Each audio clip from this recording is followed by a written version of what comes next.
Et c'est un procès qui avait fait grand bruit en Tunisie. Il y a un mois, plusieurs figures de l'opposition étaient condamnées à de lourdes peines de prison. Une manœuvre du président Kais Saied pour étouffer la contestation, selon leur soutien. Alors, est-ce un tournant dans l'histoire du pays? La liberté d'opinion est-elle bafouée en Tunisie? On en parle dans notre grand angle.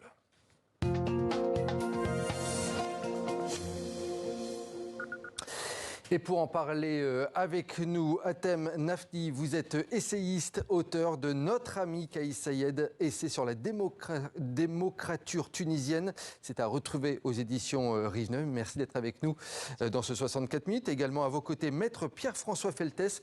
Vous êtes l'avocat français de Sonia Damani. Sonia Damani, avocate et journaliste emprisonnée depuis un an en Tunisie pour crime d'opinion. Vous allez nous dire dans un instant ce qu'est un crime d'opinion.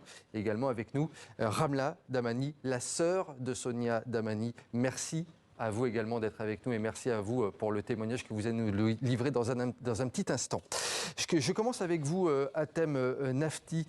Je le disais, beaucoup de soutien donc, des personnes qui ont été mises en prison ont commencé à dire que c'était un tournant dans l'histoire de la Tunisie, ce procès. Est-ce qu'effectivement, selon vous, on a un tournant judiciaire dans le pays?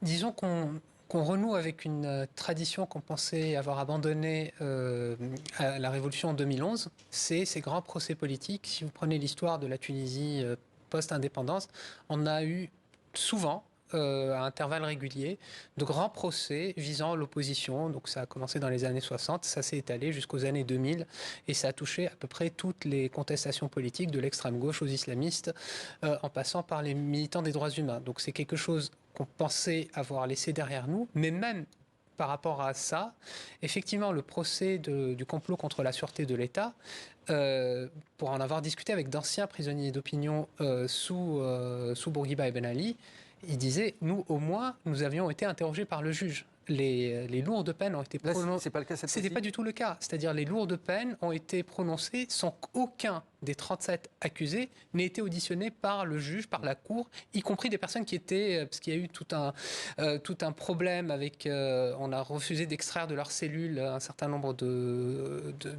personnes détenues, mais il y avait beaucoup de personnes qui ont comparu libres et qui étaient donc dans l'enceinte du tribunal et aucune d'entre elles n'a été interrogée. Donc ça, c'est quelque chose de nouveau. Un journaliste disait, même Nicolae Ceausescu et Elena Ceausescu ont été écoutés, auditionnés dans un simulacre de procès à la chute du communisme en Roumanie. Maître Pierre-François Feltès, je le disais, vous êtes avocat de Sonia Damani. Sonia Damani qui est avocate, journaliste emprisonnée actuellement en Tunisie pour crime d'opinion. Vous rejoignez l'analyse de Hatem Nafti. Et est-ce que vous pouvez nous rappeler ce qu'est un crime d'opinion en Tunisie ? Alors, bonsoir. S'agissant de Sonia Damani, voyez-vous, toute la difficulté de sa défense, c'est de savoir réellement ce qu'on lui reproche. Aujourd'hui, Sonia Damani est poursuivie dans 5 affaires, toutes relatives à des délits d'opinion qui sont fondés sur le fameux décret 54 qui, en réalité, sanctionne la diffusion de fausses informations. Mais la réalité, s'agissant de Sonia Damani, c'est de comprendre ce qu'on lui reproche réellement. Mais vous comprenez bien qu'à travers ces poursuites et ce harcèlement judiciaire qu'elle subit, on cherche en réalité plus à la faire taire qu'autre chose. Ramla Damani, vous êtes la sœur justement de Sonia Damani. Qu'est-ce qui s'est passé exactement? Dans quelles circonstances votre sœur a-t-elle été arrêtée? Est-ce que vous avez de ces nouvelles depuis? Et dans quelles conditions d'emprisonnement est-elle actuellement? Bonsoir. Ma sœur n'a pas été arrêtée, elle a été enlevée. Elle a été enlevée alors qu'elle se trouvait à la maison du barreau par des barbouzes masqués qui sont rentrés. Ça a duré peu de temps, mais ça a été d'une violence extrême. Et ils l'ont enlevée en plein direct devant ses confrères. Elle était en train de plaider ? Elle n'était pas. Elle était à la maison de l'avocat. Elle était réfugiée à la maison de l'avocat parce qu'elle avait reçu une convocation. Mais cette convocation est arrivée une veille de week-end sans qu'il y ait de motif. Donc elle s'est réfugiée à la maison du barreau, auprès de ses confrères, pour justement demander quels étaient les motifs de sa convocation. Et elle avait prévenu qu'elle se présenterait le lundi. Sauf qu'ils avaient besoin d'un coup de force, de montrer qu'ils sont les plus forts. Donc ils ont envahi la maison de l'avocat. Il y a eu un procès derrière? Qu'est-ce qui s'est passé exactement? Alors, il y a eu un procès derrière. Entre-temps, on lui a collé 5 autres affaires. En fait, elle a 5 5 affaires en tout, toutes pour délit d'opinion, toutes selon le décret 54 qui, de l'avis de tous, est un décret extrêmement liberticide. Donc ce que Pierre-François Feltès parlait à l'instant. Hein, c'est ça. Et elle a été condamnée pour 2 affaires déjà. Elle a dénoncé le racisme. Oh, que c'est méchant. C'est pas bien de dire que le racisme, c'est pas bien en Tunisie. Et pour ça, elle a été condamnée à 2 ans et 2 mois. Il lui reste encore 3 procès à venir, toujours pour délit d'opinion. Et là, elle risque jusqu'à 25 ans. 25 ans. Pierre-François Feltès, 25 ans de prison, effectivement, pour ce que Ramla Dahmani nous disait. Dans les affaires là, dont on parlait tout à l'heure, pour ces figures de l'opposition, entre 13 et 74 ans de prison qui ont été prononcées. C'est des peines normales en Tunisie ou justement on est sur des peines exagérées ? Alors, moi, si vous voulez, je me cantonne à la défense de Sonia Dahmani, si vous voulez. C'est qu'évidemment, le cas de Sonia Dahmani est un peu différent du cas du procès contre la sûreté de l'État, parce qu'il s'agit de personnes qui sont suspectées d'avoir voulu renverser l'ordre étatique, et Sonia Dahmani, simplement, d'avoir fait usage de sa liberté d'expression. Dans tous les cas, évidemment, ces 2 affaires ont quelque chose de similaire, c'est qu'on cherche, en réalité, que ça soit pour des personnalités publiques, médiatiques ou des personnalités politiques, de museler toute forme de critique envers le pouvoir. Hatem Nafti, pour compléter cette analyse, quel est l'objectif au final du gouvernement en place ? C'est de concentrer le pouvoir au sein des mains de Kais Saied. Quel est l'objectif final ? L'objectif déjà, c'est de faire peur et ça marche. C'est-à-dire, par exemple, après l'arrestation de l'opposition est muselée. L'opposition est muselée, les médias sont plus ou moins au pas. C'est-à-dire qu'il y a eu un coup d'État le 25 juillet 2021 et pendant 2 ans, on nous expliquait que vous voyez que c'est pas si grave que ça parce que vous pouvez vous exprimer. Et de fait, pendant 2 ans, entre 2021 et jusqu'en mai 2024, sur les médias, on pouvait entendre la parole dominante sur les médias, si vous enlevez les médias d'État qui sont devenus des instruments de propagande, sur les médias privés par exemple, la parole dominante jusqu'en mai 2021 était plutôt une parole d'opposition. Il y avait une critique assez libre, mais petit à petit, on a installé le décret 54 et on a aussi procédé à des arrestations, parce que là, dans l'affaire dont vous parlez, par exemple, du complot contre la sûreté de l'État, on utilise la loi antiterroriste, par exemple, et parmi les personnes accusées, vous avez le directeur de la plus importante radio privée en Tunisie. Donc l'idée, c'est vraiment de faire peur, et de fait, ça a marché. Et donc, quand on sort cette arme de destruction massive qui est l'emploi de la loi antiterroriste contre des personnes qui militent de manière quand même de manière pacifique, ça fait son effet. C'est-à-dire que les gens se disent, aujourd'hui, on peut se retrouver en prison. Je donne juste le dernier exemple en tête, pour moi qui est très important. C'est la dernière arrestation, ça fait exactement 1 mois.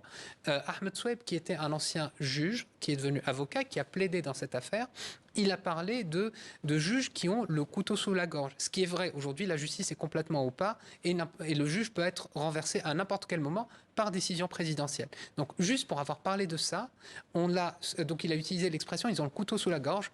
Il s'est retrouvé en prison pour terrorisme. Donc, l'idée, c'est vraiment, là, pour le coup, de terroriser. De faire peur à la population. De terroriser la population. Et effectivement, parce qu'en face, on a un gouvernement, on a un régime qui est en place depuis 4 ans, qui a des pouvoirs illimité et qui n'arrive pas à trouver de solution. Et donc, c'est ça. L'idée, c'est de faire peur pour ne pas le critiquer parce qu'il n'arrive pas à trouver de solution. Ramla Dahmani, on a bien compris l'avant. En ce qui concerne la détention de votre sœur, dans quelles conditions de détention est-elle, votre sœur, actuellement ? Vous le savez ou pas ?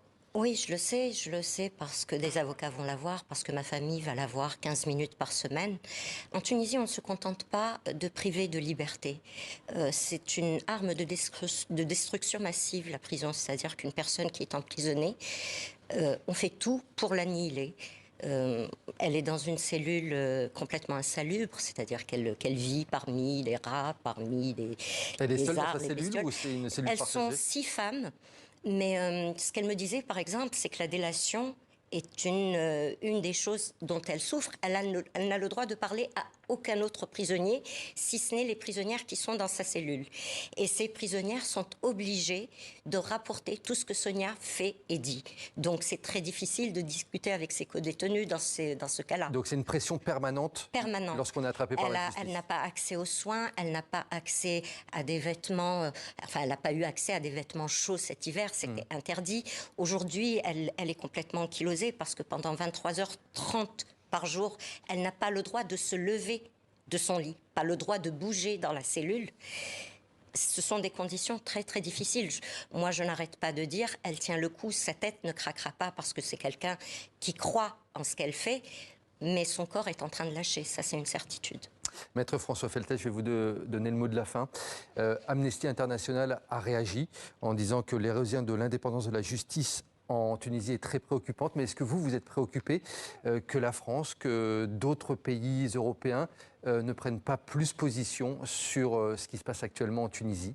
Effectivement, on est, j'ai envie de dire, scandalisé de voir ce silence des autorités, que ce soit françaises ou européennes ou autres, sur la situation générale qui peut se passer, plus particulièrement sur celle de Sonia Dahmani, où, comme le disait à l'instant Ramla, on est dans une incertitude totale sur l'avenir. Est-ce que Sonia Dahmani sera libre dans 3 ans? Est-ce qu'elle sera encore détenue dans 6 ans, détenue dans 10 ans, dans 15 ans? On n'en sait absolument rien. C'est le flou absolument total et l'inquiétude la plus grande. Ramla Dahmani, à qui vous aimeriez lancer un message, là, aujourd'hui, si vous pouviez? Ah, si je pouvais, si je peux, je vais le faire d'ailleurs. Je m'adresse aux dirigeants de ce monde, aux dirigeants européens plus particulièrement, qui depuis des années donnent des leçons au monde entier concernant les droits de l'homme et la démocratie. Aujourd'hui, ces mêmes personnes financent Kais Saied. On donne de l'argent à Kais Saied parce qu'aujourd'hui, c'est le chien de garde des frontières européennes. Et les droits de l'homme, du coup, ne sont plus aussi importants pour ces dirigeants. Donc moi, je m'adresse à tous ces hommes et à toutes ces femmes qui dirigent le monde. Faites que ce soit un petit peu moins difficile pour nous, même si cet homme garde vos frontières. Et le message est passé. Merci beaucoup, Ramla Dahmani, sœur de Sonia Dahmani, d'avoir été l'invitée du 64 minutes. Merci également à vous, maître Pierre-François Feltet. Et merci toujours pour vos analyses très pertinentes à thème Nafti. Merci à tous les trois, bien entendu. Merci. Bonsoir.